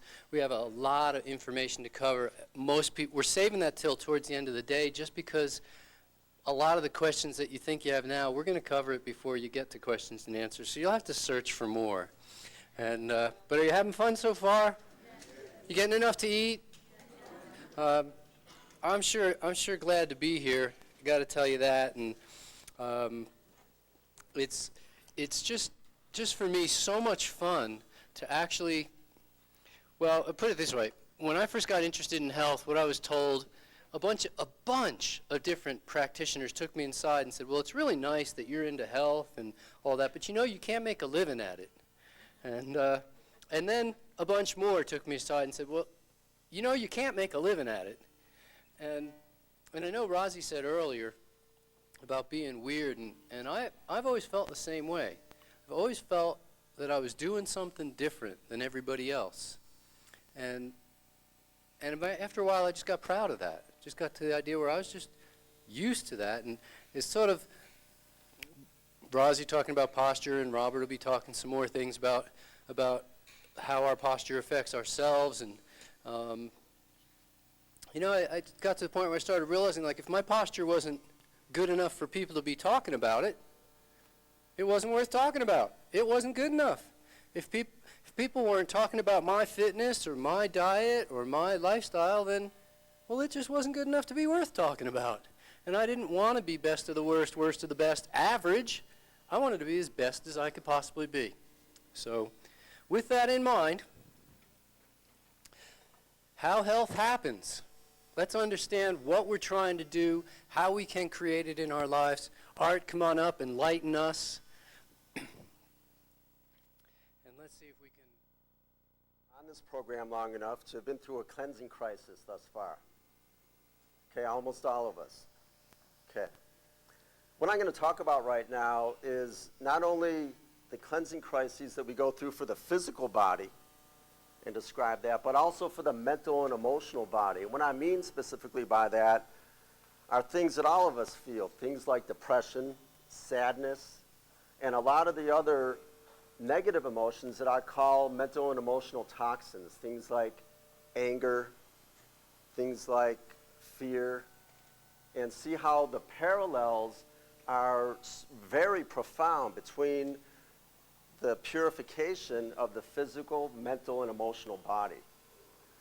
Now, oftentimes when people start on this program, they have this notion by reading a lot of experiences from people, either in the books that are published or by talking to people, that, wow, now I found the answer. I'm going to feel great from here on in. And yet, what we find is that as energy is freed up, like Robert was just talking about, the body digs deep into its cells and tissues and starts to unpollute itself, if you will, because we've been harboring this pollution within our system due to the standard American diet that all of us are raised on. So oftentimes people will wonder, why do I feel worse on a vegetarian diet compared to a meat and animal-based diet? Why do I feel worse once I made the transition to a vegan diet than I was previously on a vegetarian diet or continually on a raw food diet? So that's what we're going to talk about today over the next half hour, that is, and then tie that in so you see the profound parallels about how this works as well for the physical, mental, and emotional body across the board. Really what it's all about, and I'll be diagramming some of this shortly, is no longer recycling toxins in the system. So when I say recycle, I mean we have a symptom that is expressed, whether it's a headache or diarrhea or vomiting or a sore throat. And if you listen to the media, of course, what we're told to do is take an aspirin, take a remedy, whether it's pharmaceutical or herbal, and that suppresses the symptom. And an absence of symptoms never equates with health and wellness, because just because you're suppressing a symptom, which means damming it up, doesn't mean that your body's had a chance to liberate that toxin from your body. And that's what we're talking about. Instead of recycling toxins into the body, and right now I'm talking about the physical body, we're talking about instead how to liberate them, how to remove them and then live in such a way from then on that you're no longer polluting the system any further. And in doing so, it's just like we're eating now. It's what I call a clean burning diet. What I found in a lot of the classes that I teach, it's mostly with people who are not familiar with raw. And raw intimidates them.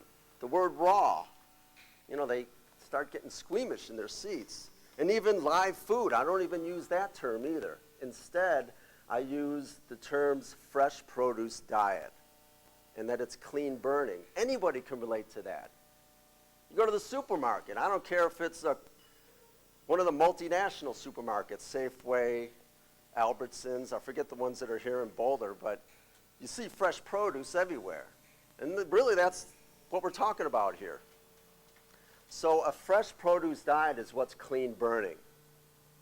But it's the same thing with the mental and emotional body as well. Instead of recycling a lot of these emotions, like fear and doubt and sadness and despair and hopelessness and anger, it's part of the human condition, of course, to feel these, but we tend to use food as a drug often to fill these unmet needs, to fill this empty hole inside of either feeling unloved or feeling neediness, instead of realizing that our true essence is the font of love and finding a way to live from that spontaneously. So what I'm going to do for the rest of the next less than half hour is draw the parallels between these so you see how it works clearly. Now, when people experience a detoxification of their body, oftentimes they're surprised to hear me describe it as a blessing in disguise, because that's literally what it is. Because if your body had not taken the opportunity to eject, and sometimes violently eject, toxins that we've harbored within, then that instead becomes the soil for chronic disease to develop. So you do want that to be liberated from your system. And the more energy that you have, the more vitality you're going to have. Your body's not going to tolerate that crap, if you will, remaining in your body any longer. So instead of running to alternatives, instead of running to pharmaceuticals to suppress the symptom, it's a willingness to bear it. It's a willingness to feel uncomfortable. And to have, first of all, the information. We're not talking about blind faith here. We're talking about having faith based on experience as well as experience of others to see the symptom through. And then to live thereafter, not to pollute the body any longer. And does it mean we're not going to get sick anymore? No. Let me give you a personal experience of mine just a month ago. I mean, whenever this happens to me, I'm literally shocked. Just a month ago, I was laid up for over 3 weeks. And this is rare for me, but it happens to the best of us. I had a fever, which is rare. It lasted a week. And I said, great, I'm over this. And I felt good for a couple days. And I can't ever remember this happening to me. After a couple days, I was laid up again for another 2 weeks. And it wasn't fever that returned, it was what looked like a stomach flu. And of course, I understood what was going on. That makes it easier, but still, it's nothing that you look forward to. But at least when you know what's going on, what you do is you conserve energy. Sleep it off as much as possible. And I'm fortunate enough that I'm self-employed. So I know that's not easy for everyone to take time off whenever their body demands it, but do the best you can under the circumstances. If you can't fast, then go on what's called an elimination diet. And I talk about that in my book up here on one of the tables. It's called Awakening Our Self-Healing Body. And what an elimination diet is basically a high water content regime that also conserves food, conserves energy rather. So what I'm going to do right now is just draw some of these parallels for you between the physical, mental, and emotional body to further spell out these parallels that I just outlined to you.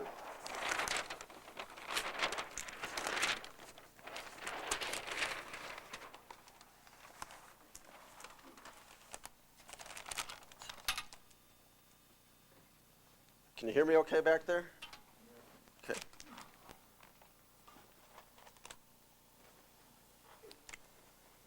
So on one side of this chart, what I'm going to do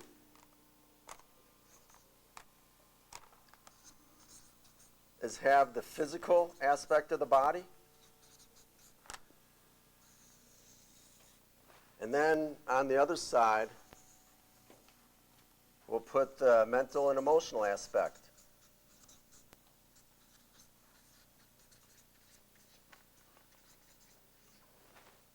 Let's start with the physical. On the level of the cells, what happens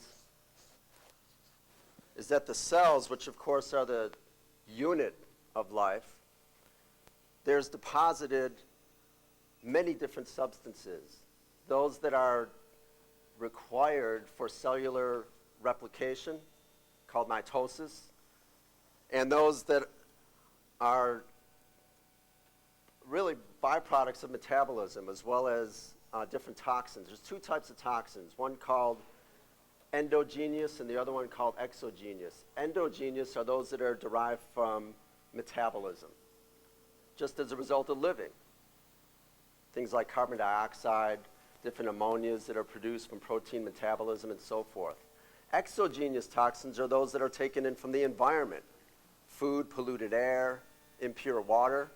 And the cells will harbor not only the nutrients that we need to reproduce the body at the cellular level, but also the pollutants that accumulate.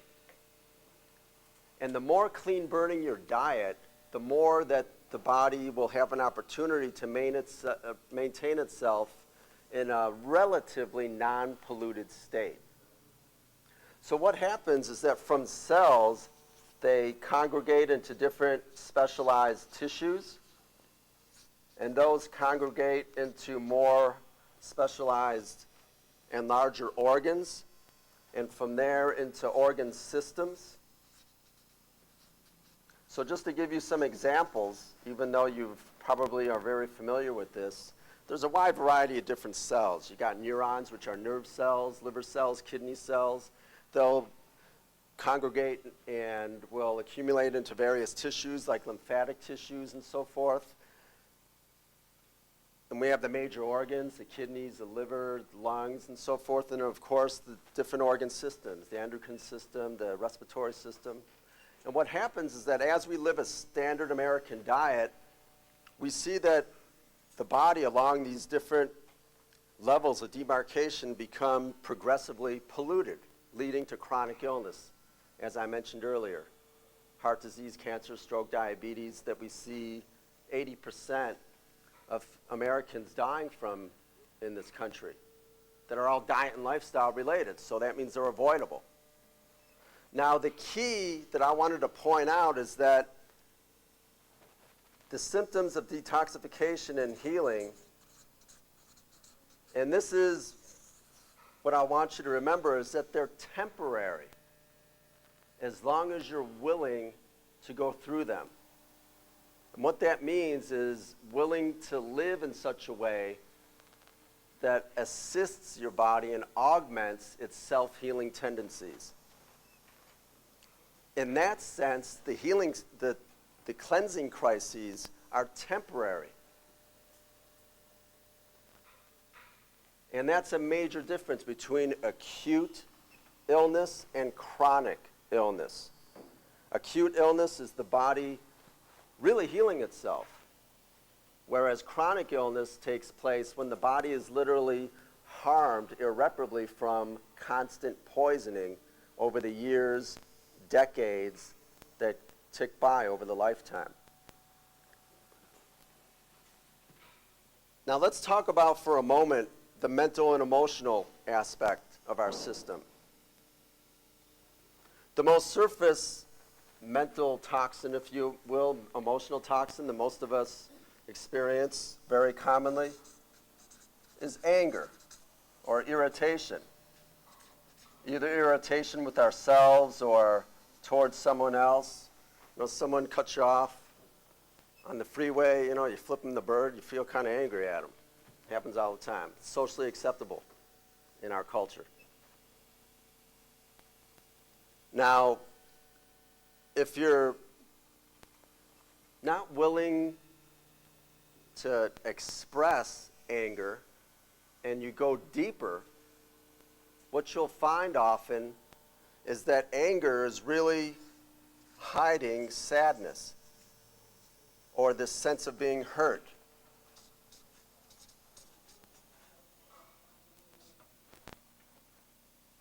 Now, oftentimes we're not willing to feel sadness and hurt, so we spring back up into anger.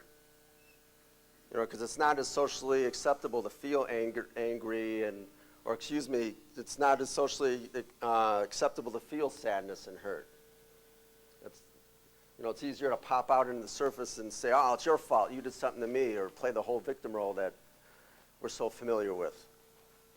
But if you even go deeper from sadness and hurt, and you're willing to experience that instead of popping out into the surface and telling some story about it, because the story is the mental aspect, whereas feeling these emotions is what I'm describing here on the right side of the chart. If you're willing to go deeper, what we often find is a feeling of depression or despair.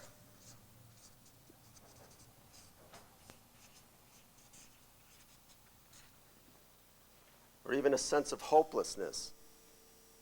So what I'm pointing out here is that the good news is that these also are temporary. These are what are called limited negative emotions. With the